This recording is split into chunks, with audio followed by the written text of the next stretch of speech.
थांब 20 सेंटीमीटर गुणिले 10 centimetre 10 centimetre गुणिले 30 सेंटीमीटर गुणिले 30 सेंटीमीटर आकाराच्या भांड्यात साठवलेल्या दुधाचे आकारमान आहे. आहे बरोबर. ठीक आहे. आता मी तुम्हाला अगोदर सांगितलेलं आहे आकारमान काढायचंय. या पोकळीमध्ये एखाद्या वस्तूनं व्यापलेली जागा काढायची आहे. एखाद्या भांड्यामध्ये तेल किंवा पाणी किती बसलं हे काढायचं असेल तर काय काढायचं असेल तिथं काय काढायचं घनफळ. हे जरी नाही लक्षात आलं तर उदाहरणामध्ये तुम्हाला जेव्हा लांबी रुंदी आणि उंची या 3 गोष्टी दिलेल्या असतात तेव्हा हमखास असं समजायचं एक तर तो आकार इष्टिका छितीचा असावा किंवा ठोकळ्याचा असावा.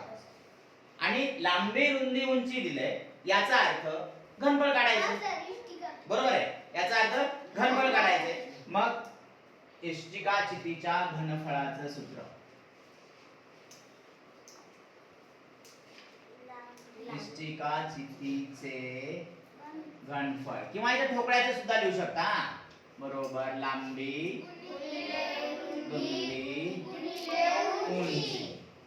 बघा 20 सेंटीमीटर गुणिले 10 सेंटीमीटर गुणिले 30 सेंटीमीटर किती येते 1 2 3 हे 3 शून्य देऊन टाकायचे. 3 आहे का 3 दोन्ही 6000 घन सेंटीमीटर हे एकक राहणार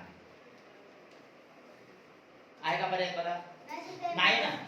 हा आता काय करायचं आपल्याला आपल्याकडं याचं रूपांतर आपल्याला कशात करायचं लिटर करा. लिटर मध्ये